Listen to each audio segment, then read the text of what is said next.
What up, ladies and gentlemen? This week we're in my amazingly well lit garage, and if you haven't figured it out by the title or kind of by where we are building my single speed today. And by building I mean really just throwing it back together.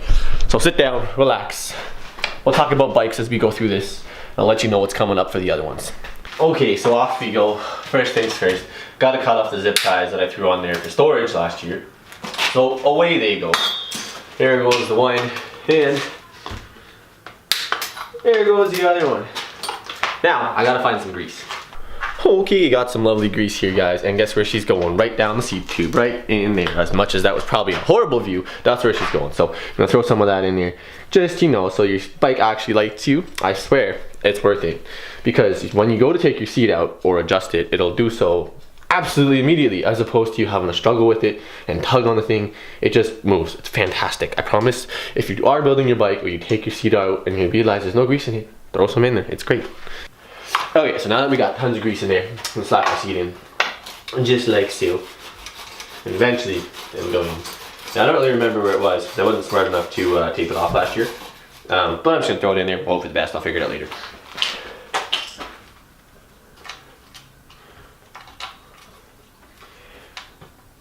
Some teeth will be a quick release. In this case, I have a 5mm bolt, which is an absolute joke.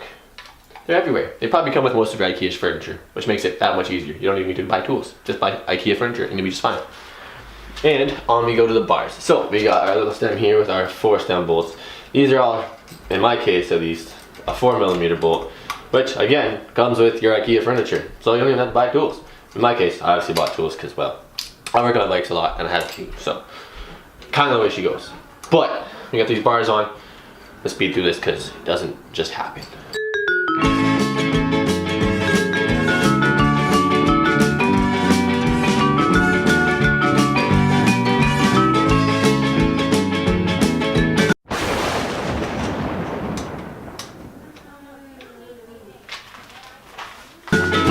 And right back to it, guys. I'm sorry about that. Hopefully it won't happen again.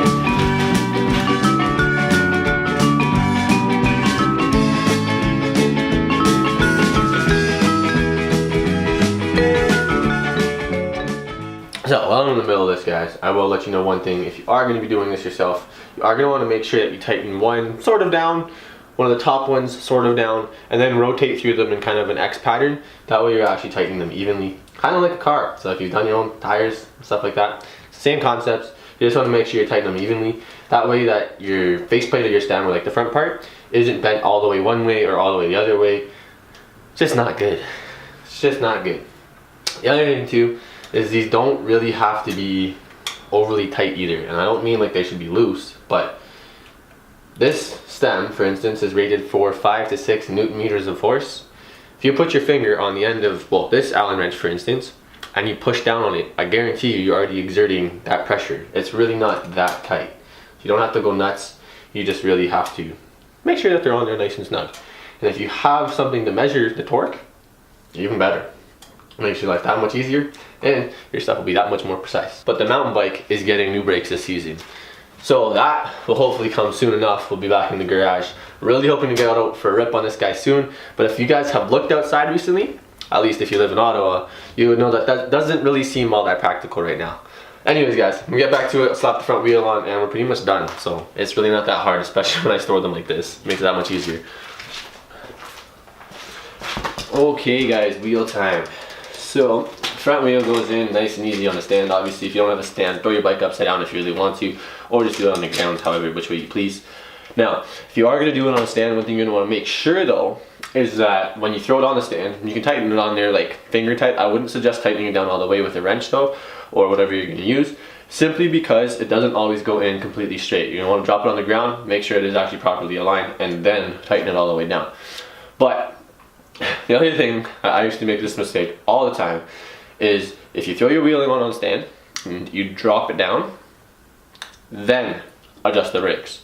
Don't throw it in on the stand, adjust your brakes, then drop it down and try to recenter it. Because if it is off and you've aligned your brakes to a misaligned wheel, then you're back to square one anyway. It's just more work that you don't actually have to do.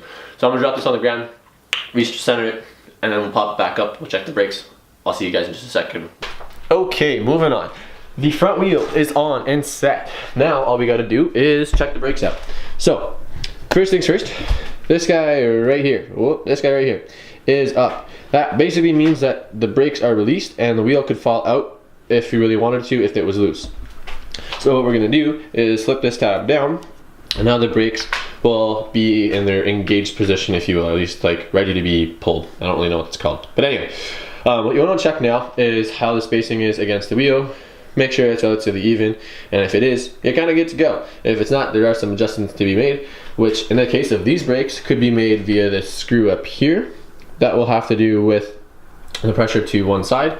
But if you're finding that they're kind of just misaligned in general and you can't really adjust it just by one side, you can, in this case, actually just pull on the brake, or there is an adjustment up here that you could pull on, just there. Sorry about that angle for a second there.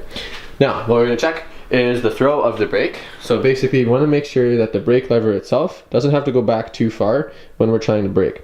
So about halfway through there, the brake's fully engaged. I would basically be doing an endo right now, or flipping over the handlebars and breaking my neck. But anyways, that's just fine. So we're gonna check the back now too. Same kind of story, except the back I haven't really had to play with at all, so it shouldn't be too bad. That actually looks pretty good. So we'll probably end up just leaving that as it is. So that's pretty sweet. Again, I'll check the brake itself, and we'll check the brake throw again, which is actually a little further in this case. But either way, tomato, tomato, I don't particularly care. It's all good. But that's brakes on this bike, guys. Get ready for the brakes on a mountain bike. I am super amped about them. Just wait and see. I don't really know when it's gonna happen. School is absolutely ridiculous right now, which is why I have no idea what's happening week to week. But I'll see you guys next week when we'll be doing something again. I'll see you soon.